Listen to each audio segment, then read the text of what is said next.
Prajavahini, I'm Archana Swami. This week's topic for Find Your Coach is entrepreneurship.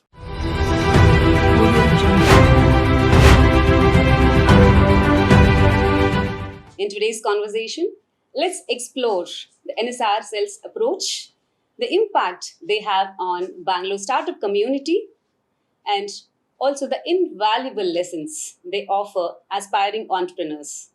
Let's get to know all the secrets about starting and successfully running a startup by having a conversation with the CEO of NSR Cell, Mr. Anand Shri Ganesh. Thank you so much for your time. Thank you so much, Archana. Thank you so much, Prajavahini, for thinking of NSR Cell and having us. Thank you so much for giving us your time. How do you define the mission and vision of NSR Cell? At NSR Cell, we look at our purpose on two dimensions. The first is that we believe today, if I look at the entrepreneurship ecosystem in India, it is fairly diversified, fairly spread across the country. But every innovator at every corner of the country requires some safe space where they can think through their business model, think through their ventures, think through their journeys, crystallize it before being tested by the pressures of markets and competitors. Our first dimension and reason for existence is, can we be that safe space? If you're an innovator in Arunachal Pradesh, or if you're a scientist in a research lab down the road, in either case, you require an area where you can be questioned through your business model and build a venture. Can we be that safe space for each of these innovators?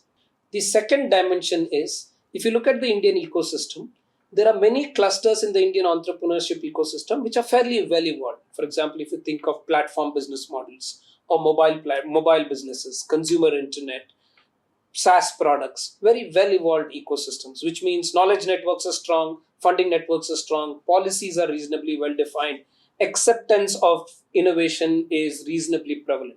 But there are many clusters where the economic potential is very large, the societal impact is very large, but the ecosystem is still very, very nascent. So you need someone to break the deadlock, take some kind of a leadership position, maybe bring together the right kind of partners that allows the innovator to find his path in a very nascent ecosystem. For example, areas like climate and sustainability, areas like healthcare, women entrepreneurship, social impact, very nascent ecosystems that requires a whole set of partners to come together to enable the innovator. Can we be that enabler? So we look at our vision on both these dimensions, enabling the entrepreneur and building the ecosystem for the country. Wow, that's amazing. So, do you have any specific trainings or workshops for these different aspects of your projects? Our incubation is typically a 6 to 9 month incubation. Our best work gets done in very early formative stages of the enterprise. So, think of 0 to 4 years in their journey is where our best work gets done. Either they are in their idea stages or most often in their early revenue stages.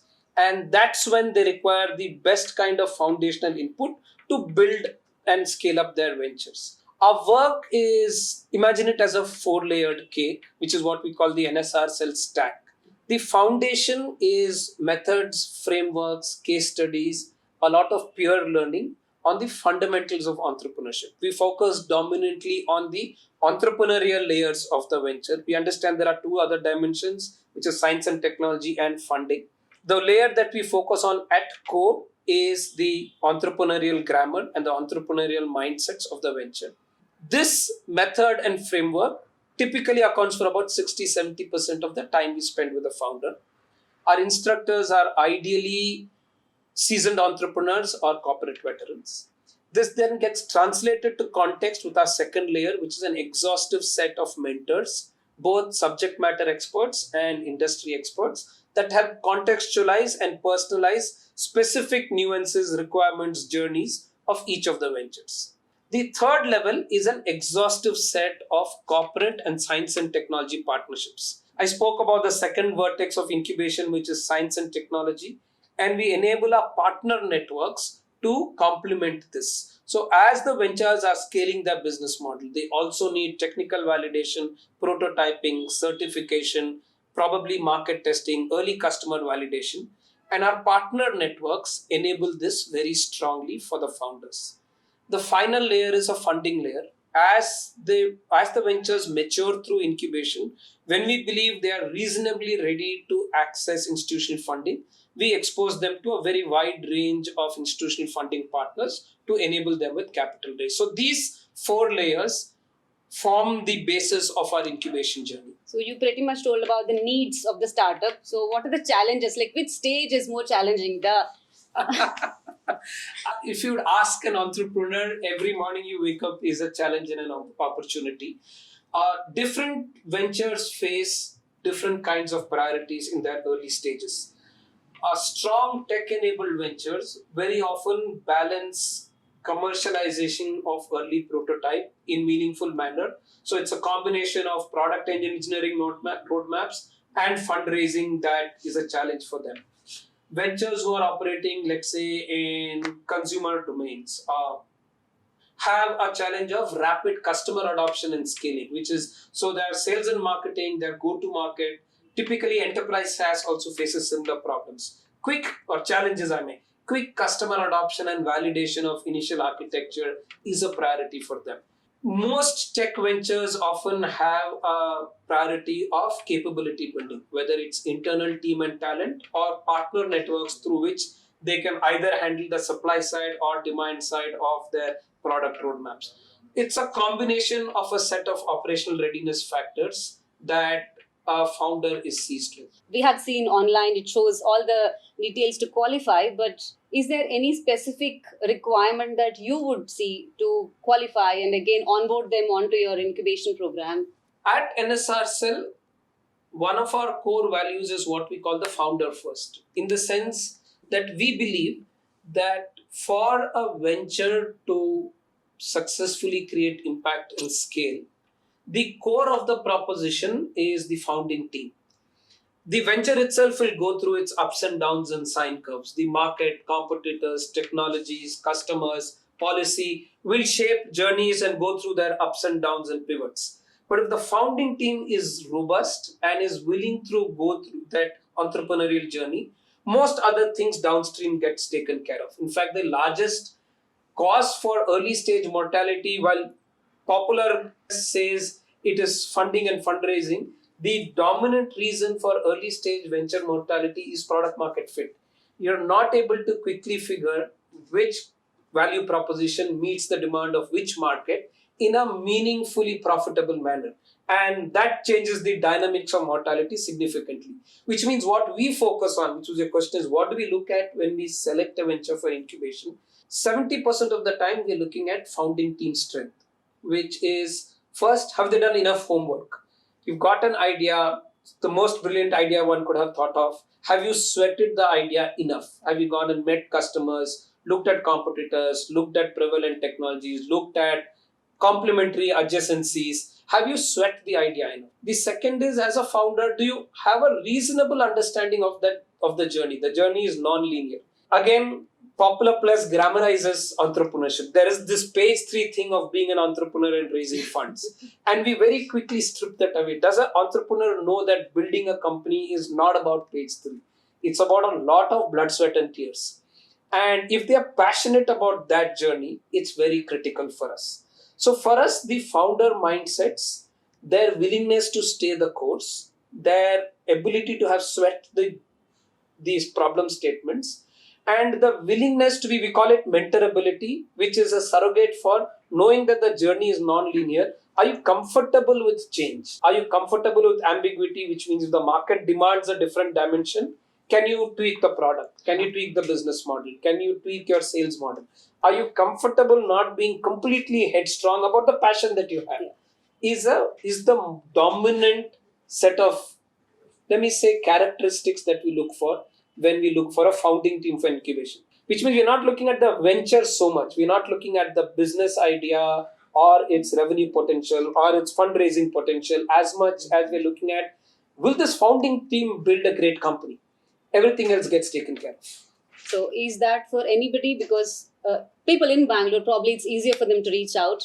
And somebody from a tier 2 city, it might be a little more challenging for them to formulate their idea. True. Idea could be fab. True. And they would be coming probably with a team of 3 or 4 people. And efficient idea, they would have been like functional with their proposition. And yet, bringing NSR cell into the collaboration, what do they gain and how does it go forward and how does they get benefited from that? There is some realism to what you say. If I look at the broader founder statistics of India, depending on which report you read or which number you look at, between 50 to 65% of startups come from the six major metros, which are the dominant economic clusters. So if you look at NCR, Mumbai, Bangalore, and if you add Hyderabad, Pune, Chennai, account for anything between 50 to 65% of startup energy, depending on which sector, cluster, background. But the long tail is fascinating. We operate today in 26 states in the country. With great pride, we have two incubators in Kargil. We actually have a venture working out of the Majuli Islands, which is in the border of Assam and Arunachal. We have a phenomenal venture working out of Tirunelveli down south. We have a venture in Pathinamthitta. Not many could even point where Pathinamthitta or a place like Sagar or Sangli might be in the country. This long tail for us is a fascinating long tail. At NSR Cell, we try very hard to reach out to as much of where the innovator might be. We are always present in public domain, digital media, our social media. We've got a whole set of incubation partners across the country to reach out to hinterlands across the country. So we try very hard to make sure that if an innovator anywhere in the country has a brilliant idea and needs a safe space, can we be there and available for him? It's easier said than done. It takes a tremendous sweat out of my marketing and my program teams to achieve this kind of a distribution. But I think it is very critical to unearth that innovation and give it a safe space. Having said that, outside of the major metros, knowledge networks, funding networks, access to corporate or business partnerships in tier 2, tier 3 is still little tough. Which means those ventures very quickly need a backbone of an incubator to access that. It is also reasonably prevalent that migration happens. Once a founder in a tier 2 or a tier 3 realizes that his idea has potential, he very quickly migrates to an economic cluster because it's simply easier to build and scale.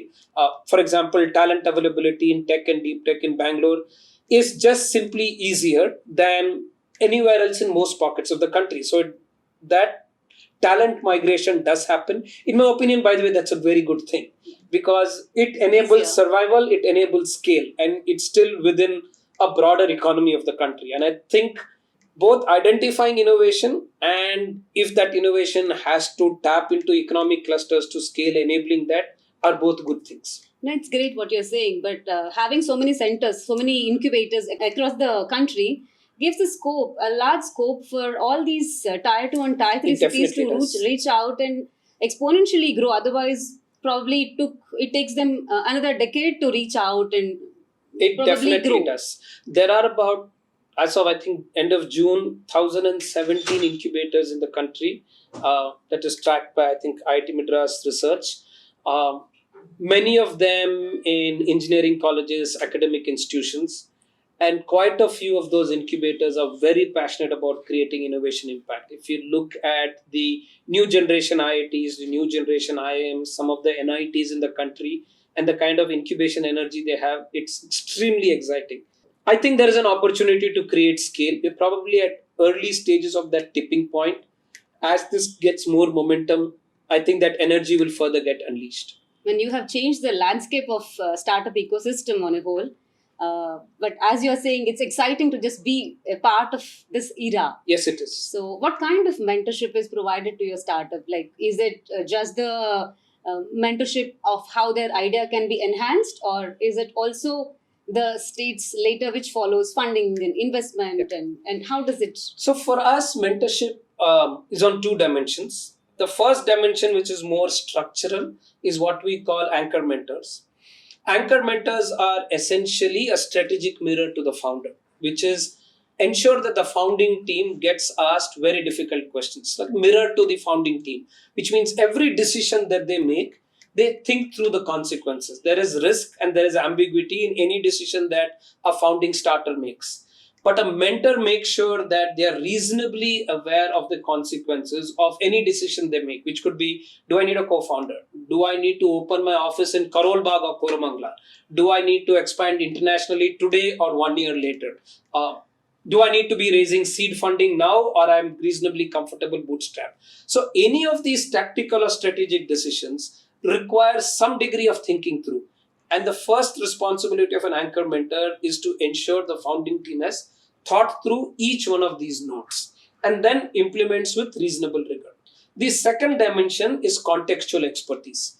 So a venture working in, let's say, fintech requires a reasonable understanding of banking laws. What is the prevalent policy? How comfortable is the RBI and SEBI regulation in a fintech environment? What are the opportunities for an interesting product innovation that is still compliant with all of the regulatory requirements of the country? Similarly, like you said, someone who's in the funding journey needs to understand valuation, cash flows, quality of their books, how to pitch to a venture, what is the story to be told, how to manage a VC once they're on the board of the company, which is subject matter expertise. So the second dimension of a mentorship is subject matter expertise. How we enable mentors is done by NSR Cell's program and portfolio team. So through the 6 months, the anchor mentor stays through the journey as they go through each decision point.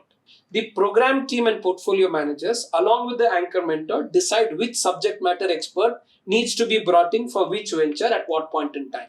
So we inject the subject matter expert through the journey depending on their priority. And that's our structure for incubation. Amazing. So it also differs from sector to sector, is it? Significantly differs from sector to sector. Social impact is a completely different ball game compared to, let us say, deep tech.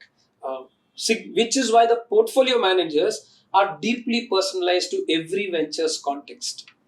Is it like challenging for you to analyze and like how do you allot? For example, think of climate tech. Finding deep subject matter experts is very tough. The space is very emergent, which means the beauty is in finding mentors who have reasonable knowledge of allied spaces, who can bring in their knowledge to guide the founder. And in any case, that knowledge domain is very rare for the startup. Finding that kind of concentrated knowledge and guidance for an early stage startup is very tough to access and very rare. So we know the value we bring in. And our portfolio managers engage with the founders every day, and that helps us keep pulse on what is relevant and what kind of conversations might make impact. Founders might come with amazing ideas, but having this subject matter expertise for them to go forward in itself just gives them huge leaps to move quickly. Yes, it does. So what are the challenges once they have the clarity about the subject, and what would be the next challenge when it comes to, and how do you support them? 5 critical things that we focus on. The first is market development, market validation. The second is product and business roadmap. The third is operational readiness. The fourth is governance. And the fifth is entrepreneurial mindsets. If you look at the first 4, they are in some form sequential. Right? Having a reasonable understanding of what is the problem that the market or the customer is facing, and does my solution align with that problem, which is classical problem solution fit. Now you take that solution and figure if there is a meaningful market for it. Is the market large enough? Is the market profitable enough? Are there enough revenue streams? Is the competitive dynamics comfortable for an innovation? Will there be too much of pressure that might diminish profitability or revenue opportunity for a young company? Which is now figuring if that problem solution fit quickly becomes a solution market fit, which means, is there a market opportunity that I can now quickly target and scale? That scale becomes a product market fit, which is how do I create operational readiness, my go-to-market, my revenue models, my partner networks, my pricing strategy, my organizational capability to rapidly find space, which might be currently a vacuum, but an innovator needs to quickly be able to establish himself or herself and then set a platform to scale. So these 5 levers for us are our guideposts. If you're able to enable that, I think we are reasonably setting the founder for a foundation to scale. That itself is a lot of work, but how do you train to have an entrepreneurial mindset? For us, entrepreneurial mindsets are 3 things. The first is growth mindset. Not every entrepreneur or founder fundamentally believes that they may want to scale and grow. different entrepreneurs have different passions, different personal ambitions for their innovation and their venture. For us to inculcate a growth mindset, which is because if the innovation is truly impactful, it has to touch as many customers or corporates or beneficiaries. Else, it's almost like saying it is not reaching its promise. It is not fulfilling its own, the idea is not meeting its own promise. So, growth mindsets for an entrepreneur for us is critical. The second is working through risks and ambiguity. Any founder has to take decisions with limited data, a large part of it based on intuition or through the experts that he engages with. Then he has to deal with the consequences of the risk. Every investment is a risk, every hire is a risk, every product release is a risk, every market entry is a risk. Each of those risks have consequences. Some consequences could be brilliant, some consequences could have repercussions. The mindset of working through ambiguity is critical for the founder, and that is important for us, which is inculcating that risk and ambiguity mindset. The third is resilience. As you go through each of these journeys, you realize some are brilliant and some fall through. Founders need to have that resilience, need to have, in the nicest manner, some thick skin to say stuff happens. And if I'm able to pick my company up and keep running, I'll get there. The third for us is resilience. Across these three, which is growth mindsets, risk, working through risk and ambiguity, and resilience, a lot of learning for the entrepreneur is experiential. This can't be taught through a whiteboard. It can be, but founders don't care about theories and frameworks. They care about practical implementation. So a lot of what we do in entrepreneurial mindset is experiential. Can we get them to experience what it means to go through each of this? That experience comes from bringing in NSR Cell alums to talk to them.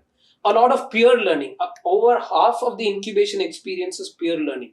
When founders talk to other founders who are, as it were, in the same boat, they learn a lot about how other founders deal with these challenges, and that helps build resilience. Of course, the mentors are a significant shoulder on this journey.